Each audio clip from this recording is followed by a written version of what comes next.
और ठीक लिंडा है, के शुरू तो कर दिया ये मैंने। पढ़कर ही पसीने छूट गए। भाई डरपोक हो तो मत ही किया करो ये चीजें, ठीक है? लेकिन सैम जैसा बिल्कुल मत बनना। पर सैम ये पढ़कर जोर जोर से हंसने लगा पागल है और क्या? जॉन और लिंडा के डरने का मजाक भी उड़ाने लगा। जॉन को सैम का हंसना पसंद नहीं आया और उसने सैम को उस टेंट के अंदर अकेले जाने के लिए चैलेंज कर दिया। ओ भाई, ओ सैम ने भाई, फिर से ओ हंसते भाई। हुए जॉन को जवाब दिया कि वो उसका चैलेंज एक्सेप्ट करता है और उसने इतना भी पागल। कहा कि वो उस टेंट के अंदर जाएगा भी और होंजो के उस पुतले से उसकी लाल नाक भी चुरा कर लाएगा। और अगर उसने ऐसा किया तो जॉन को वो जोकर की नाक पहनकर स्कूल जाना होगा। ओ भाई, उसी रात को सैम ये तो उस मेले के कॉमेडी है। भूतिया टेंट के पास चला गया। ठीक है। एंट्री पर उसे फिर से वही सिगार पीता हुआ आदमी मिला। टिकट खरीदकर सैम उस टेंट के अंदर चला गया। ओ उस भाई। टेंट के अंदर एकदम अंधेरा था। पहले सैम को बहुत से अजीबोगरीब शीशे दिखे और तरह तरह के डरा देने वाले पुतले भी। ओ भाई, पर सैम कार्टून कमजोर दिल का नहीं था। पता वो है हंसता खेलता बस आगे बढ़ता चला जा रहा था। आगे चलते चलते सैम एक बंद कमरे में पहुंच गया। उसने एक दीवार पर पीठ लगाई भाई वो और आगे जाने का रास्ता खोजने खोजने लगा। इतना बड़ा भी नहीं था वैसे। लेकिन तभी उसके पीछे की दीवार एक दरवाजे की तरह खुल गई और सैम उसके अंदर चला गया। अब सैम Here एक you ऐसे go. कमरे में पहुंच गया था जिसके चारों तरफ सिर्फ बहुत सारे टेढ़े मेढ़े रंग बिरंगे दरवाजे थे और हर एक दरवाजे के ऊपर एक नंबर लिखा हुआ था।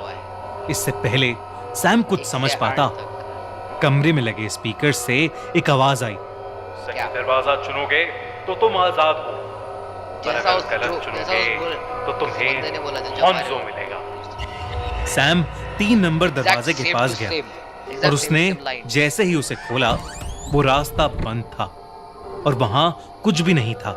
पर बहुत देर सोचने के बाद उसने 7 नंबर का दरवाजा खोला और वो खुश हो गया क्योंकि वही दरवाजा बाहर के रास्ते का था।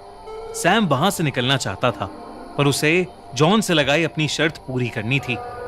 तो वो उस दरवाजे को ढूंढने लगा जहां होंजो का पुतला था। जैसे ही उसने 5 नंबर का दरवाजा खोला, 5 से पीछे अंदर वेट भाई, इसी में देखो यहाँ पे 5 है।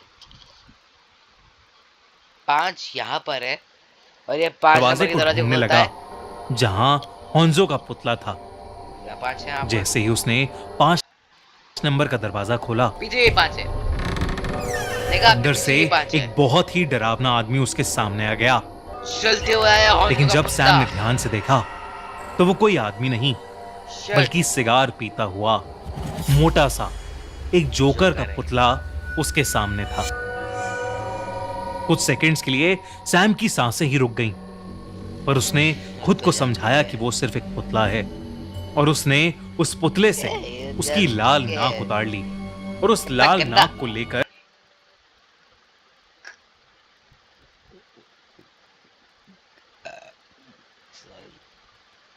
लेकिन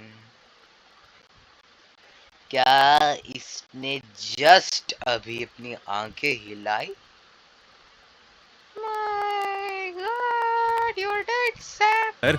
हंसता हुआ उस कमरे से बाहर चला गया। ठीक है। सैम उसी शाम जोकर की उस लाल नाक को लेकर जॉन के घर चला गया और उसे पहनाकर उस पर हंसने लगा।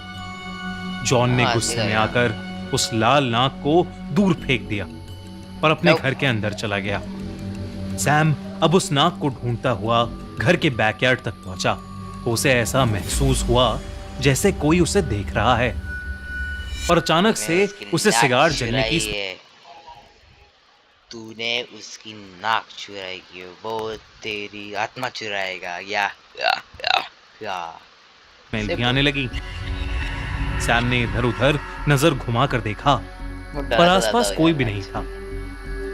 सैम ने फटाफट से उस नाक को उठाया और अपने घर चला गया। सैम की मॉम घर से बाहर गई हुई थी और उन्होंने उसके लिए खाना बनाकर फ्रिज में रखा हुआ था। सैम ने जैसे ही फ्रिज से खाना निकाला, उसे अपने घर के मेन डोर के बंद होने की आवाज आई। सैम घबरा गया Holy और moly भागकर shit. दरवाजा चेक करने गया, पर उसे दरवाजा बंद था। वहां कोई भी नहीं दिखा। इसके वैसे- तुरंत बाद ही सैम के घर का फोन बज पड़ा। उसने फोन उठाया तो कॉल पर फोन पर जॉन भी कोई था। नहीं था। जॉन, ठीक है। जॉन ने उससे अपने बर्ताव के लिए माफी मांगी और तभी बात के बीच में ही कॉल में एक अजीब सी डिस्टरबेंस आने लगी और सैम को अपने फोन में एक अजीब सी आवाज सुनाई दी, किसी के हंसने की आवाज। Hanzo? Yes, Hanzo. फोन के दूसरी लेकिन ओर बंदर की एक आवाज- बहुत ही बंदर डरावनी कैसे हंस रहा है? हंसी की आवाज थी, बिल्कुल Hanzo. वैसी ही जैसी उस मेले के टेंट के स्पीकर से आ रही थी। वो हंसी सुनते ही Hanzo. सैम के हाथ से फोन छूट गया। उसे थोड़ा आत्मा शक कांप था गई। कि शायद जॉन उसके साथ कोई मजाक कर रहा है, नहीं। लेकिन उसने फिर से अपने फोन से जॉन को फोन मिलाया, पर इस बार भी फोन से जॉन की आवाज नहीं आई, बल्कि फिर से हंसने की आवाज आई। सैम को वही डरावनी हंसी सुनाई दी। Yes, I knew it. उसने तुरंत फोन काट दिया, लेकिन वो हंसी की आवाज अभी भी बंद नहीं हो रही थी और फिर धीरे धीरे वो आवाज उसके पूरे Now घर में this is great. गूंजने लगी। सैम की हालत अब घबराहट के मारे खराब होने लगी थी। दिल की धड़कनें fast तभी हो उसने गई देखा कि होगी किचन की बड़े। दीवार पर लाल रंग से HONZO हॉन्जो लिखा हुआ था और उसके पूरे घर में सिगार का धुआं भर गया था। सैम बिना कुछ देखे अपने कमरे में भागा और दरवाजा बंद कर अपने कंबल में छिप गया। सैम के मुंह से कोई आवाज नहीं निकल रही थी। कमरे में भी Hanzo be like, सैम, तूने मेरी नाक चुरा दी। अब मैं तुझे छोड़ूंगा नहीं। हिसाब बराबर करने के लिए मैं तेरी आत्मा चुराऊंगा। कैसे हंसता है वो? पता नहीं, छोड़ो। बिल्कुल सन्नाटा था और तभी कोई जोर जोर से सैम के कमरे के दरवाजे को पीटने लगा।